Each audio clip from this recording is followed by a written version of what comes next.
Hello, my name's Billie Crockford and you're watching my behind the scenes for my adaptation of No Country for Old Men. I chose to do this scene because I felt like it was one of the most tensest scenes that I've ever watched without actually having much happen in it, and the fact that a man's life relies on a coin toss to me is a very scary idea, that this kind of character can just come into your life and could potentially end it, and it's all based on the chance of a coin toss, and it makes me very uncomfortable. You know what date is on this coin? No. 1958. It's been traveling 22 years to get here. And now it's here. And it's either heads or tails. And you have to say, call it. Well, look, I need to know what I stand to win. Everything. How's that? You stand to win everything, call it.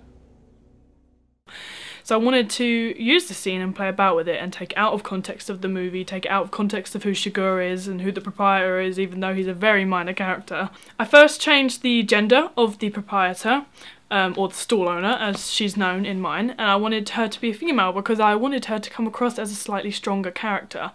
And I felt like making her a female would perhaps aid this. I wanted a strong female character, basically. I wanted Sugar to be younger than the stall owner as well, to have that kind of natural power there in her hands, so that instead of it being him that's got the power for the majority of the scene, I wanted it to be a power struggle leaning more towards her side than his. To me, the character of Sugar in the film is obviously a very scary, very dangerous character, but I wanted to kind of change him to be this kind of blithering idiot. I didn't really see him as a threat out of context, like he's just asking all these questions to be awkward, and I kind of wanted to adapt that and make that more of the centre of his character, of being this just guy, this lone wolf kind of guy that's just trying to be annoying. For me, the main theme of this was class and a class divide. That's why I decided to put the line in, "Oh, having supper with the Queen, are we?" I wanted her to say that so that it could initially set off this kind of tension. I wanted Sugar to take this kind of offence to that and be like, I'm gonna really make her pay for making fun out of me, when really it's just her trying to make friendly conversation. I think he kind of takes advantage of that as well, her friendliness. He represents the kind of more upper class part of society, whereas the stall owners represent just the average person, and he comes in and he's trying to, you know, get one over on her and trying to look down on her, when actually he's not doing that at all. Like, he's just making himself look like an idiot, and I wanted that kind of comical aspect of that to kind of come through. That's why she gets annoyed, so they're both annoyed at each other, but he's trying to more play about with it. And I think she does near the end as well. When he's asking her if she has lost anything on a coin toss, she's like, what the hell is this guy talking about? He's just trying to be confusing for the sake of being confusing and being mysterious and enigma. But then she decides to play along, and I think that's where the power comes in it again, that she's like, you know what, this guy's an idiot, might as well just, if you can't beat them, join them kind of attitude. Which is why I wanted her to throw the coin into the bowl at the end, to kind of be like, I don't care what this guy's just said. Like, he's made no impact on her life, maybe on her day, but not her life, and I thought that was kind of funny. I liked the ending of that. I thought it was funny that she just kind of throws it in, and whilst he's walking away, he's just like, what an idiot. There are quite a lot of beats in the scene, I thought. The first one, the first and main one, and the turning point being where he takes offence at her asking if he's having supper with the Queen. My actress Olivia, I told her to do an accent kind of like mine, from my area, which is kind of Cockneyish, kind of just common, and she actually adapted it to be Scouse, and I thought it was brilliant because it meant that there was the obvious difference in where the characters are from, and then from then on that could work towards the theme of the class divide, and that he's quite a well-spoken, quite posh kind of guy, and she's like assuming that he's having supper with the Queen. Obviously she's making a joke because he's not from around here, and I thought it worked really well, and I loved it so much, so I decided to keep that. I think it's kind of interesting to work with the kind of ups and downs of this scene, but kind of leave it more comical as opposed to tense. I didn't want it to be too tense. Like, I did want him to come across as kind of a little bit menacing, but someone who's trying to be menacing as opposed to someone who's actually menacing. In terms of the location, I shot in my nan's house. I decided to do it here because for as long as I can remember, I've wanted to shoot a scene in there. There are so many interesting areas in the house, the garage being one of them, that it kind of just stuck out for me straight away as soon as I decided to adapt this scene. I originally wanted to have it on this pathway, which is a completely straight pathway, and have her sitting on the steps at the front of the house with this kind of open garage sale, or yard sale it would have been. Changed it to a garage sale because of lighting mostly, and also the weather, because it's obviously in the middle of November. It could have rained at any point. That would have ruined the whole shoot and I'd have been really angry, so we decided to just I decided to just have it in the garage to avoid any of that happening, which is a shame because I think that having it in the middle of the path would have been perfect for me. I like kind of parallels in films I watch and the stuff that I do, like Secret Life of Walter Mitty. There are so many like parallels when they're moving the camera across there. It just looks fantastic, and I really wanted to replicate that, but unfortunately I couldn't do that in this, which was a shame. But in terms of being practical, I had to use the garage, which was completely fine because it gave more character to the scene, I think. If I'd have just had her sitting outside this huge house, it wouldn't have really worked with the theme. So the garage for me had more character, as well as being more convenient in terms of shooting. The casting process was a really interesting one. I had quite a lot of fun with it. I did have in mind my friend Luke, who I felt was kind of the right image for this kind of character, young and kind of menacing. He can play those kind of characters really well. Don't put it in your pocket, it's your lucky quarter. Well, where am I supposed to Anywhere but there, or in your pocket. Or get mixed in with the others and become just a coin. Which it is. Unfortunately, he couldn't turn up to the shoot, he couldn't come to the day, which is upsetting because I really want to work with him, but you know, he had lectures and couldn't make it work, which was unfortunate. But it was, he still auditioned and we brought up some really interesting points together, and he really aided the process. I found Olivia, and considering that I reached out to her, she took on the job amazingly well. A couple of days after I actually asked her to be in it, she said yes, and she gave me a video audition, had put on this Scouse accent and adapted it, and it was just perfect. I was like, this woman's amazing. So I kind of organised to Skype with her, and we had a little talk about the role and the dates and stuff, and she just worked really well. She was very, very easy to work with, and I really enjoyed working with her.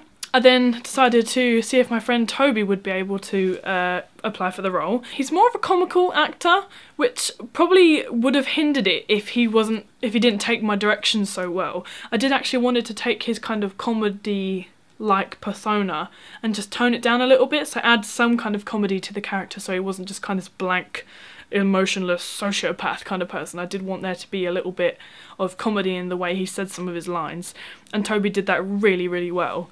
However, just based on the reading of the script, there's a few things in there that indicate to me that he's not all with it. Whether it's he's somewhere on the spectrum or a psychopath or something, I don't know. But I'm interested in the character. We all arrived on the day at the times that we wanted to. The trains were being a bit complicated. I unfortunately made a stupid move and left one of the main prop pieces at the station. I've got no idea where it is now. Someone's probably picked it up and has got this huge sign saying about a garage sale with brownies, and probably thinking, what the hell is this? But so I had to make another sign when I got there. Okay. First things first, we figured out the sign. Then we find out we spelt the sign wrong. That's right, isn't it?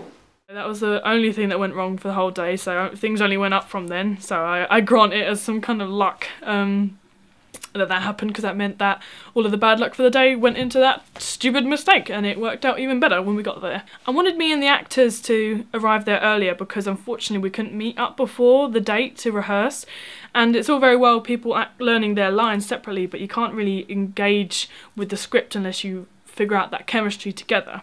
So when we arrived, we did like multiple rehearsals, talked with each other about what we wanted from the scene and what their motivations were. And I think her motivation throughout most of it is just get rid, so hence the packing up. But it's really difficult when someone's being strange like that to get on with what you're trying to do. You start acting a bit weird and can't even do that properly. So her motivation's kind of thwarted a bit by him. Yeah.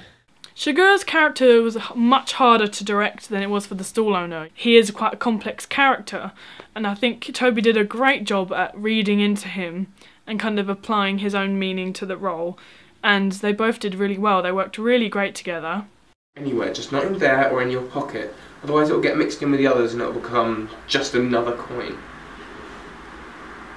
Which it is. That was perfect. You That enjoy was it? perfect. Oh my god. That was perfect. Yay! That was literally exactly what I want. We worked through some Meisner techniques, and they both, because I both wanted them to work with the impulses that they learnt from that exercise. The scene is kind of based on impulses, like, you know, she packs up because she wants him to go and he kind of realises that, and I want them to kind of react to each other and work with each other. And I think doing the Meisner exercise worked really well because they were able to then apply that, and I was really chuffed with how that went, because I think if we hadn't done it then they probably wouldn't have applied that kind of impulse to try and get rid of someone or try and get in someone's brain and applied it to the scene, so that worked really well. The shoot went fantastically, everyone did their job perfectly. Luckily the camera movement wasn't too complicated, so there wasn't really anything to rehearse in terms of blocking and camera movement.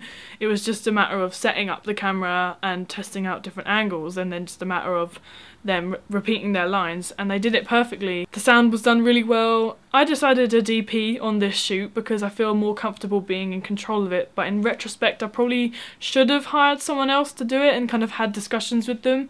I felt like dealing with the light was kind of difficult because there was obviously the dark contrast in the garage to the lightness outside, which I did want. I wanted there to be that definitive split, but it's kind of finding the middle ground. But I think it came out quite well. I kind of like having the control over the look of it, and I had fun doing it, and it meant that I could work within my own head and kind of figure out what I wanted as opposed to having to discuss with someone, because it was me doing my own work that I kind of like knew what I wanted, so I could get it done quite quick, and it was a very quick shoot. We were able to leave a bit earlier, have a bit of chill on the set. You know, my grandparents catered for us. It was brilliant. They made lots of rolls and crisps, and it was brilliant. They were so very accommodating, which I'm very thankful for. And they chauffeured us as well, so you know, I'm very lucky to have very accommodating grandparents. I came into the project fairly late on. I was called in because sadly a different actor dropped out. I was given a script immediately. I watched the scene that she wanted to change, and pretty much immediately she told me the ways that she wanted to change it and not be the same, and the things that she did want to say the same. I then went home with a script. We kept in contact. We kept discussing about the character and my thoughts on the character, her thoughts. I went over lines. I tried a few different voices. So there was a lot of pre-prep time, and then even coming into the space before we filmed, there was some rehearsal, which was brilliant. I really felt like throughout the process that if I was lost at any point, that Billie helped me out and gave me some clear direction as to where to go with the character, the mood, whatever I was confused on.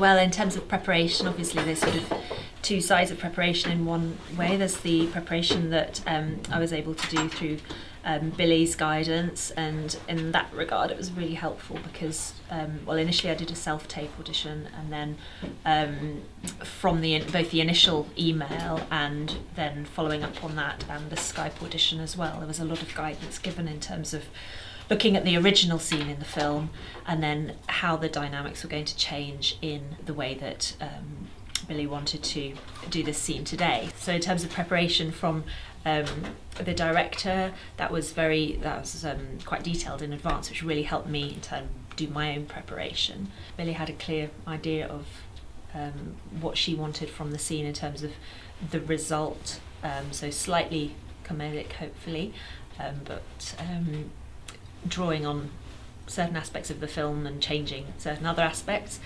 and the sort of logistics of the camera shots, etc., were very well organised. Everyone seemed to know what they were doing, and it all went to plan. As a whole, I really enjoyed the process. I think Toby and Olivia worked so well with the script, especially Toby having to take it on just a couple of days before the shoot. He learnt it, and Olivia learnt it, and it was just brilliant, and they worked really well together, and I really enjoyed it. Everyone had a good time on the shoot, everyone was relaxed, it was very well organised. So yeah, I'm really pleased. Like I said, in retrospect, I would have hired a different DP and not just have me do it, even though I do enjoy doing it myself. But I really enjoyed the whole process. I hope people enjoyed the final product, and I hope you've enjoyed watching the behind the scenes. Thank you for watching.